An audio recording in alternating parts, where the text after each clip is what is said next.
हमने बात की थी रिफ्रैक्शन ऑफ लाइट। उसी रिफ्रैक्शन ऑफ लाइट में एक टॉपिक है आपका critical angle and total internal reflection. ठीक है, अब इसको हम समझ लेते हैं। हम क्या पढ़ने जा रहे हैं। अगर हम बात करें, जब आपकी कोई रे है, लाइट रे एक मीडियम से दूसरे मीडियम में जाती है तो वो अपने पास से डेविएट होती है, आपने पढ़ लिया, बेंड हो जाती है। ठीक है, लेकिन अब हम क्या कंडीशन ले रहे हैं कि सपोज करो आपने दो मीडियम लिए हैं, मीडियम 1 ये मीडियम 2, इसका रिफ्रैक्टिव इंडेक्स n1 है, इसका रिफ्रैक्टिव इंडेक्स n2 है। इसको मैंने ले लिया एक ऐसा मीडियम है डेंसर मीडियम, और इसको हमने कैसे ले लिया एक ऐसा मीडियम है रेयर मीडियम। तो अब ये आपकी लाइट है इंसिडेंट लाइट, ये एंगल कितना है incident angle I, this is incident light, incident ray. तो जब कोई इंसिडेंट रे डेंसर से रेयर में जाती है तो आपने पढ़ा हुआ है वो नॉर्मल से दूर बैंड होती है, यानी बैंड तो होती है लेकिन कैसी होती है, नॉर्मल से दूर हटती है, यानी कि इस तरीके से। यानी इस केस में आपको पता है कि R जो है वो ग्रेटर होता है किससे, I से। लेकिन अगर मैं I को और इंक्रीज कर दूं, यानी अगर मैं ये इंसिडेंट एंगल बढ़ा दें तो R भी बढ़ेगा, यानी ये रे और दूर हट जाएगी। यानी अगर मैं इंसिडेंट रे इसको और अगर इंक्रीज करता हूं इस तरीके से, ये I है, R भी क्या होगा और दूर हटेगी इस तरीके से। अगर मैं I को और इंक्रीज करूं तो R भी इंक्रीज होगा, और एक कंडीशन ऐसे आएगी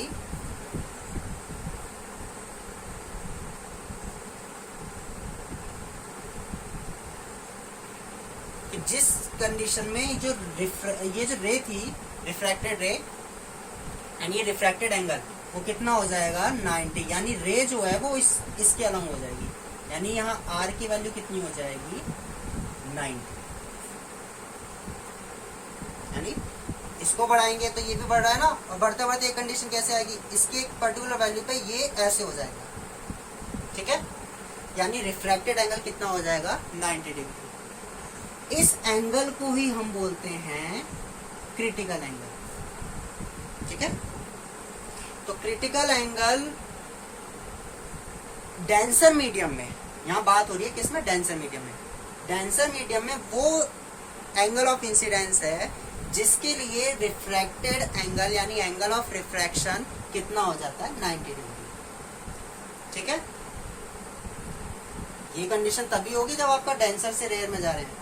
अब अगर मैं अब इसको और ज्यादा बढ़ा दूं, यानी अगर मैं इसको अब इंसिडेंट क्रिटिकल से और ज्यादा कर दूं, तो अब क्या होगी, ये रे ऐसे ना होके इधर ही आ जाएगी।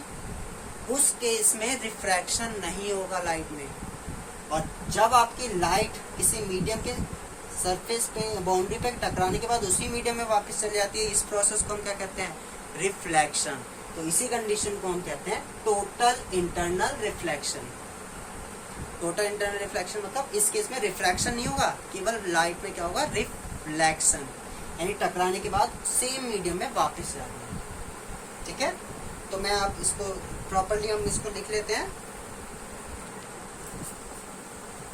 तो आपको समझ में आ गया कि क्रिटिकल एंगल क्या है। ठीक,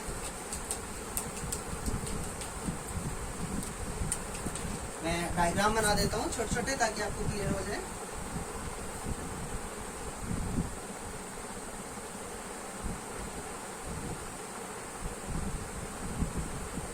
ये आपका कैसा मीडियम है, डेंसर, ये कैसा है आपका रेयर। ठीक है, मीडियम 1 और मीडियम 2। अगर मैं इसको और बढ़ाऊंगा इस केस में तो ये क्या होगा, और बढ़ जाएगा। ठीक है, अगेन ये कैसा मीडियम है, डेंसर, ये कैसा है रेयर। और अगर मैं इसको एक पर्टिकुलर वैल्यू पे कर दूं,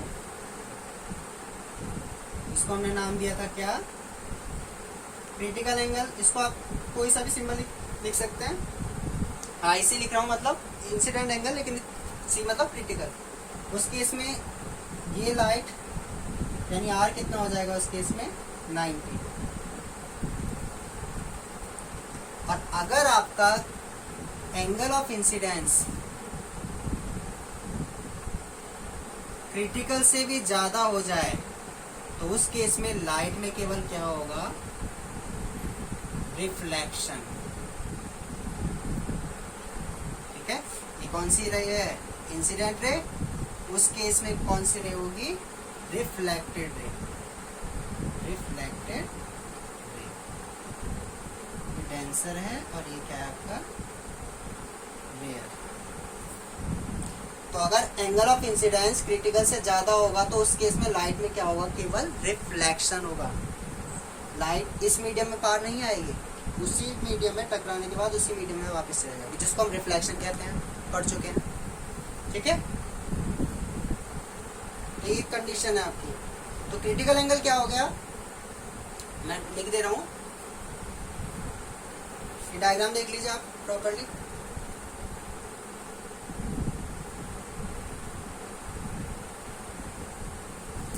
तो क्रिटिकल एंगल क्या हो गया,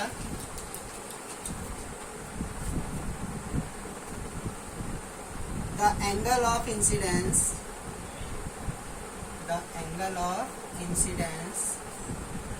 in denser medium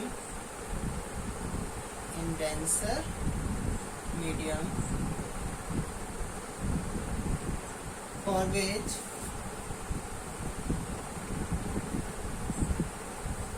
angle of refraction becomes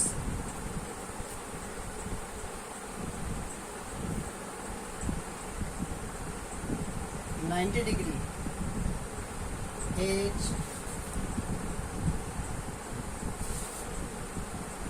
when light, मैं लिख दे रहा हूँ, when light goes from denser to rare medium, यहाँ हमने मेंशन कर दिया, इट्स कॉल्ड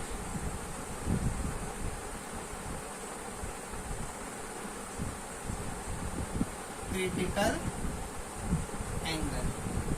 इसका मैंने यहाँ लिख दिया है आई, अब बेस में लगा दिया सी। यानी जब आपका इंसिडेंट एंगल आई सी के इक्वल होगा उस केस में रिफ्रैक्टेड एंगल कितना होगा, 90 degree. This is critical angle की डेफिनेशन। यानी क्रिटिकल एंगल वो एंगल ऑफ इंसिडेंस है डेंसर मीडियम में जिसके लिए एंगल ऑफ रिफ्रैक्शन कितना हो जाता है, सिंपल सी बात, 90 डिग्री। ठीक है, ये डायग्राम मैं आप बनवा चुका हूं। यानी I इक्वल टू आई सी पे R कितना होगा, 90 डिग्री। ठीक है,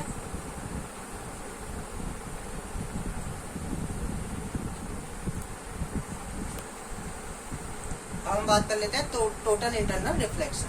ये तो इंसिडेंट एंगल की डेफिनेशन है। हम बात करते हैं total internal reflection.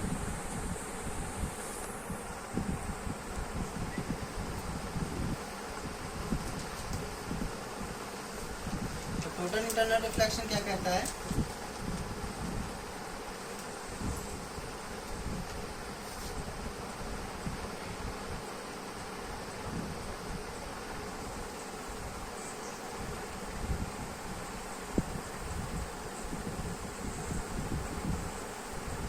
Total internal reflection क्या कहता है, जब इंसिडेंट एंगल आपका क्रिटिकल एंगल से ज्यादा होता है तो उस केस में रिफ्लेक्शन नहीं होगा और लाइट क्या होगी, टोटली रिफ्लेक्ट हो जाएगी। When angle of incidence in denser medium is greater than critical angle। साफ से ना आ रही हो, कम चल रहा है। When angle of incidence in denser medium is greater than critical angle, then there is no refraction.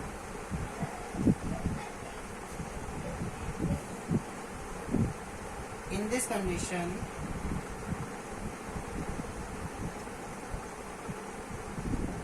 the whole light incident light is reflected back in same medium. This is called total internal reflection of light. यानी कि जब आपका angle of incidence critical से ज्यादा होगा उस case में light में रिफ्रैक्शन नहीं होगा, यानी लाइट इस मीडियम में पार नहीं आएगी। ये डेंसर है, ये कैसा है, रेयर। बल्कि क्या होगा, लाइट सेम उसी पाथ में उसी मीडियम में रिफ्लेक्ट बैक हो जाएगी। ठीक है, ये इंसिडेंट थी, ये क्या है आपकी रिफ्लेक्टेड।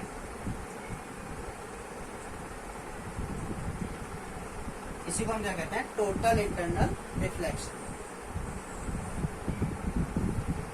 अब हम बात करते हैं क्रिटिकल एंगल की वैल्यू कितनी होती है। ठीक है,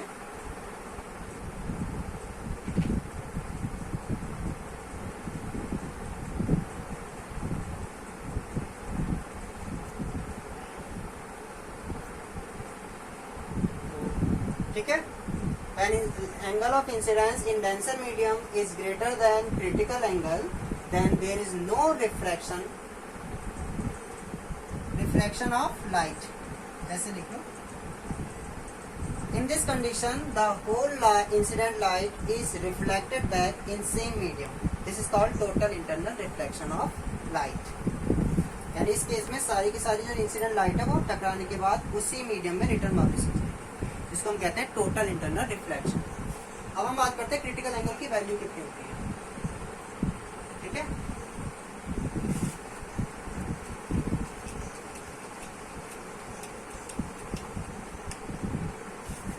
तो क्रिटिकल एंगल की बात कर लेते हैं।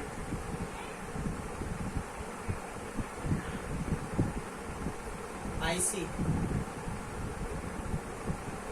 तो ये आपके दो मीडियम है, ये डेंसर है, रिफ्रैक्टिव इंडेक्स इसमें n1 है, इसमें कितना है n2। ये कौन सा मीडियम है, रेयर मीडियम। लाइट कहाँ से आ रही है, डेंसर से रेयर में। तो अब जब I किसके इक्वल होता है, IC, तो उस केस में R कितना होता है आपको पता है, 90 डिग्री। तो फ्रॉम स्नेल्स लॉ की बात करें, फ्रॉम स्नेल्स लॉ, तो क्या था law, sine of incident angle is equal upon sine of refracted angle is equal to 1 and 2, यानी 1 मीडियम से सेकंड में आ रहा है, जिसको हम कैसे लिखते थे, n2 upon n1। ठीक है, तो दिक्कत तो नहीं है। अब जब आप I की जगह पे क्रिटिकल एंगल लोगे तो उस केस में R की जगह पे कितना आएगा, 90 डिग्री रख देते हैं वैल्यू। तो साइन IC साइन 90 की वैल्यू आपको पता है कितनी होती है, 1। ठीक है, यहां से क्या आ गया आपके पास, ये तो 1 हो गया, यानी कि इंसिडेंट एंगल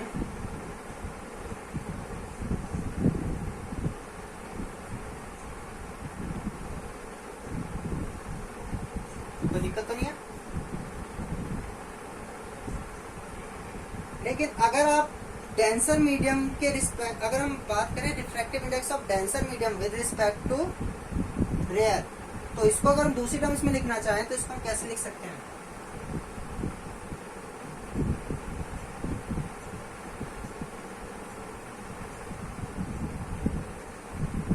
इसका रेसिप्रोकल कर दूंगा तो मैं कैसे कर दूंगा, 2n1।